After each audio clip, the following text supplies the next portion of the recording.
the PNM talking. It's an aim and objective. When the PNM was set up, it was set up with these aims and objectives in mind. Number 10, the elimination of all forms of discrimination in public life. It's an aim and objective of the PNM. All forms of discrimination, equality of opportunity, my dear friends. When the opportunity is provided to you, you decide what you're going to do with it. Equality of opportunity.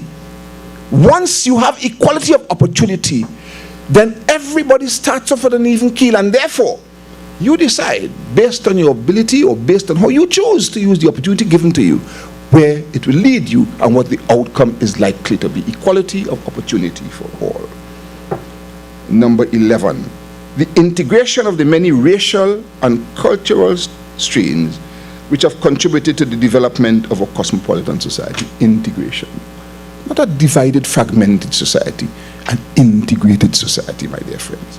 These are the aims and objectives of the PNM. And therefore, you have to go no further than this to conclude that no part of PNM policy talks about racial discrimination of any kind, or that no policy that the PNM puts in, if it has to remain true and keep faith with the founding fathers who did this constitution, no aspect of PNM policy could ever talk about discrimination, racial, cultural, or any kind of discrimination, my dear friends. No aspect of PNM policy could talk that the PNM was formed to bring everybody together. The way Eric Williams put it, and the way I like to say it, in particular, as he would say it, the traditionally dispossessed, put another way, the sons and daughters of Ram and the sons and daughters of Koshi. Those are the two major dispossessed races. One, a history of indentureship, the other, a history of slavery. That's not all. There are other groups in Trinidad and Tobago. PNM came, my dear friends, to ensure that everybody had an equal opportunity. So that I could go to a school. I could go to a school if I don't have the money. Because if we have a system in education where those who have the money have access to it and those who don't have the money don't have access to it, then you are discriminating on the basis of economic circumstances. And that you are indeed, you take the program, which one it is. In the year, Brian Lara, I am not a cricketer. Brian Lara hit 376 runs sometime ago, or 75. 75? All right, don't kill me for one run. And this country honored Brian Lara. That was in our first incarnation. But sometime shortly thereafter, and we honored him well, in many ways we honored Brian Lara. And then sometime thereafter, I think it was an Australian cricketer, struck 376. And shortly thereafter, Brian Lara, in Antigua, yes, 400 runs. But we had already honored him. What additional accolades could we give to Brian Lara? You know what the government decided to do at that time? Since we had given all these accolades to Brian Lara before, let us use his success, 400 runs, to help a certain category of person. And we decided we'll give 400 scholarships, one for each run he made.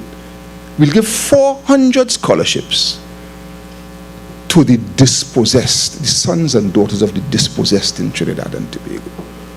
Notice how he put it, dispossessed. The scholarships were designed to relieve a human condition, not race, not class, my dear friends.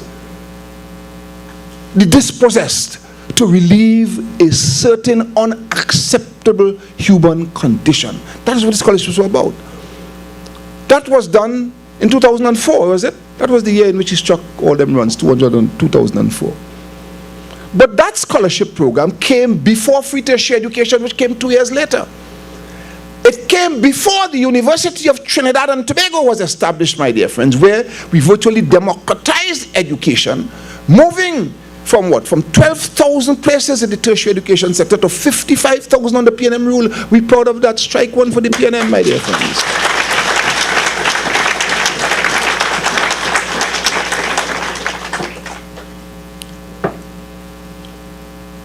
400 scholarships. So that by the time free tertiary, and now let me also say this, and we said it was to go to the dispossessed. It meant, my dear friends, that a means test was necessary to be able to do that. And we had to do it that way because of the sheer cost of doing it otherwise. The cost would have been great. But what we did eventually, and later on, we went to free tertiary education. So all the education in Trinidad and Tobago is free.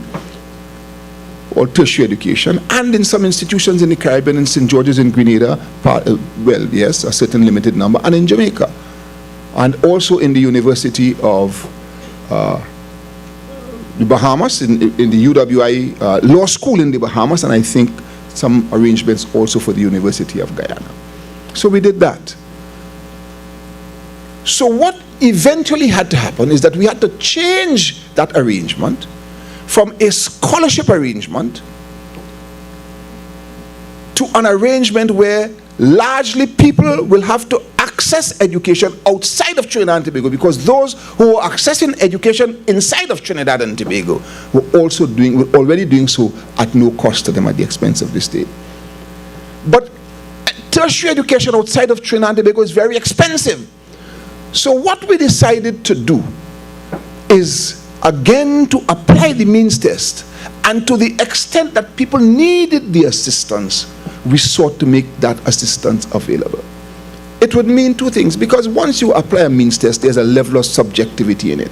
And therefore it would mean, among other things, that some people who would have been eminently qualified to get it would have fallen through the cracks.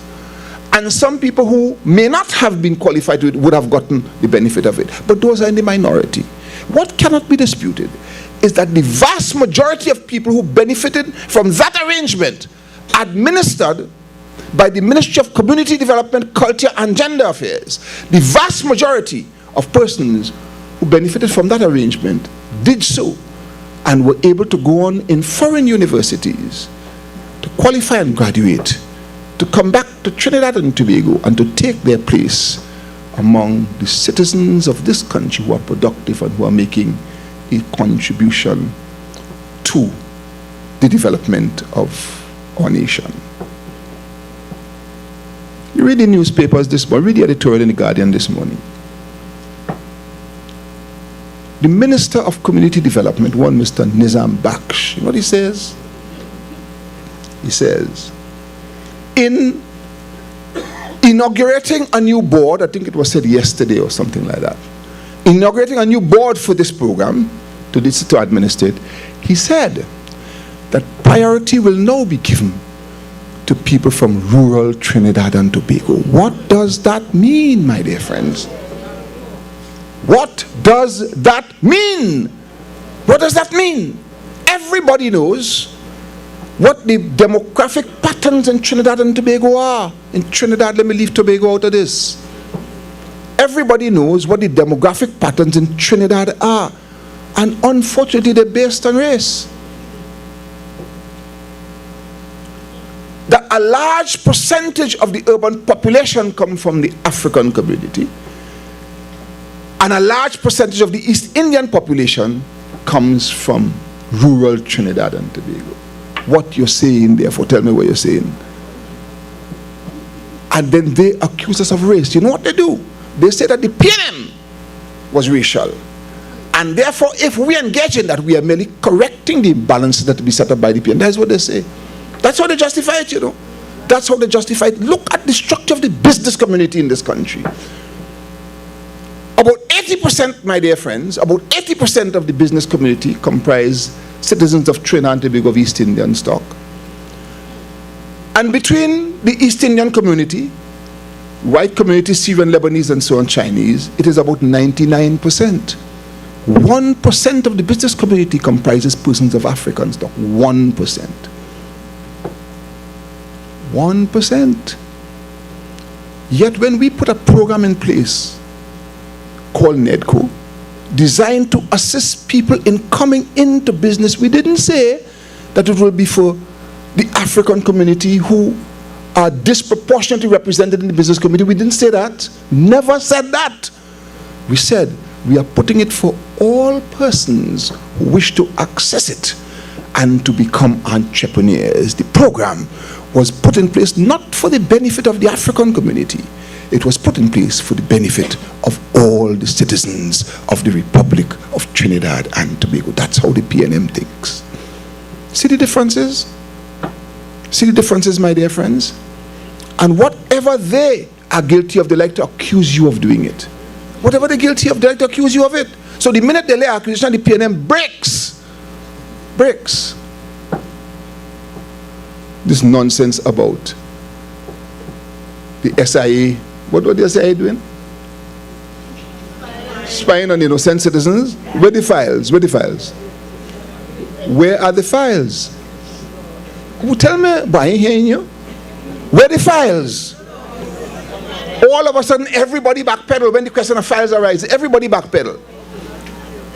Everybody backpedal. I ain't going to say too much about that now, you know, because more things have to come out first. The Express, I never knew I will ever compliment a newspaper in this country. But the Express is doing a very good job on that matter. Let us continue to examine it and let us see where. My dear friends, I had two experiences with race that I would like to draw to the attention of this audience this evening. The first was in 1974. I went to Fiji, attending a meeting of the Executive Committee of the Commonwealth Parliamentary Association in Western Samoa. Nandi Airport is the international airport in that part of the world, so we landed in Fiji. On our way back from Samoa, we landed in Fiji again, because that's the international airport. The Speaker of the Lok Sabha in India, Mr. Speaker Dillon at the time, who was a man of tremendous prestige in the CPA, also landed in Fiji at the same time we landed, and had an engagement to address a group of people. They turned out to be all East Indians in a city called Lautoka.